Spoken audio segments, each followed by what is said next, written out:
जो इंसान दूसरों में कमियां निकालता है अक्सर वो अपने अंदर की कमियों को नहीं देख पाता। हाय गाइस, मेरा नाम पीयूष है और मेरे चैनल एजुकेशन विद मोटिवेशन में आप लोगों का फिर से एक बार बहुत बहुत स्वागत है। हर रोज की तरह फिर से एक बहुत ही अच्छी मोटिवेशनल कहानी मैं आप लोगों के लिए लेके आया हूँ। इस कहानी को भी आप लोग लास्ट तक सुनिएगा और बताइएगा कहानी आपको कैसे लगी। लेकिन उससे पहले जो लोग मेरे चैनल पे नए हैं वो प्लीज मेरे चैनल को सब्सक्राइब कर लीजिए, बेल आइकन को प्रेस कर लीजिए, जिससे YouTube पे मैं जब भी अपनी कोई नई वीडियो अपलोड करूं तो उसकी नोटिफिकेशन आपको मिलती रहे। और हाँ, आप मुझे सोशल मीडिया प्लेटफॉर्म पे भी फॉलो कर सकते हैं, लिंक मैंने डिस्क्रिप्शन में दे दिया है। तो आइए कहानी शुरू करते हैं। एक लड़की जो एक ऑफिस में जॉब करती है उसे अपने काम का बड़ा घमंड होता है। उसको लगता है कि उसके ऑफिस में उससे अच्छा कोई काम कर ही नहीं सकता। उसे किसी और का काम पसंद ही नहीं आता था। वो जिस केबिन में बैठती थी उसके शीशे से वो रोज देखती थी कि एक औरत अपने घर की बालकनी में आती है रोज कपड़ा सुखाने के लिए। वो लड़की जब उस औरत को देखती है तो अपने मन में ही कहती है कि औरत कितनी गंदी है, इसका घर कितना गंदा है, ये कितने गंदे गंदे कपड़े सुखा रही है, इसको कपड़े भी धोने का कोई ढंग नहीं है। वो रोज अपने ऑफिस में बैठ के, अपने केबिन में बैठ के बस यही चीज नोटिस करती थी उस औरत में कि औरत रोज आती थी, गंदे कपड़े सुखाती थी, उसका घर भी गंदा था। एक दिन वो लड़की जो जॉब करती है वो अपने बगल में जो बैठे हुए उसके साथ काम करने वाले लोग होते हैं उनसे भी कहती है कि देखो ये औरत कितने गंदे कपड़े सुखाती है, इसको कपड़े धोने का ढंग नहीं। तो उसके साथ जो काम करने वाले लोग भी होते हैं वो लोग भी उसकी हाँ में हाँ मिला देते हैं। ऐसे दिन गुजरता हुआ चला जाता है।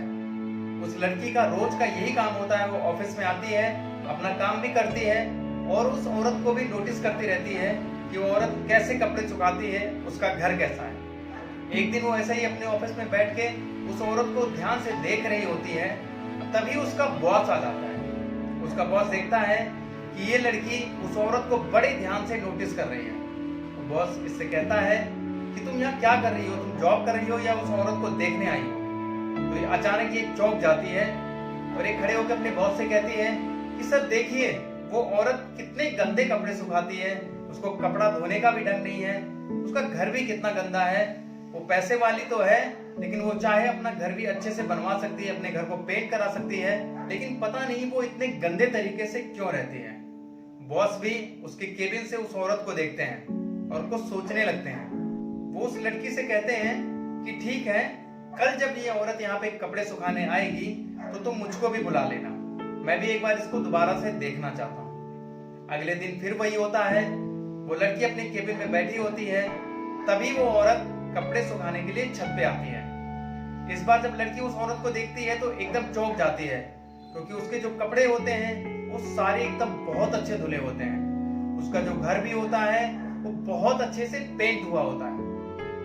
वो लड़की अपने मन में सोचती है कि रातों रात इतना कुछ कैसे बदल गया है। तभी उसको अपने बॉस की बात याद आती है। उसके बॉस ने कल बोला था कि ये औरत जब दोबारा कपड़ा सुखाने आएगी तो उसे भी बुला लेगी। वो लड़की अपने बॉस को भी बुला लेती है और अपने बॉस से कहती है सर पता नहीं रातों रात क्या हो गया, इसका घर भी इतने अच्छे से पेंट हो गया, ये औरत भी अच्छे कपड़े पहनने लगी और इसके कपड़े भी अच्छे से धुलने लगे। सर उस लड़की की तरफ देखते हैं और मुस्कुराते हैं और कहते हैं कि गलती उसमें नहीं थी, वो कपड़े भी रोज धुलती थी, अच्छे से धुलती थी, कपड़े भी वो अच्छे पहनती थी, उसका घर भी बहुत अच्छा था।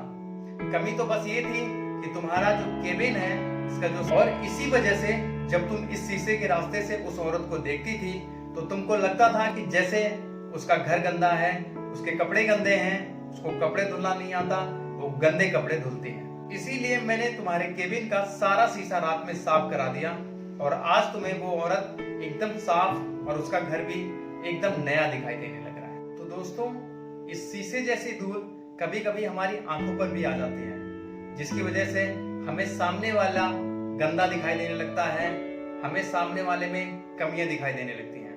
तो ऐसी धूल को अपने दिमाग, अपनी आंखों पर कभी जमने मत दीजिए। फिर देखिए आपके रिश्ते कितने अच्छे हो जाएंगे और आप लाइफ में कितने खुश रहेंगे। तो दोस्तों, अगर आप में भी ये बात, फिर सुनते रहिए हर रोज एक नई कहानी पीयूष के साथ।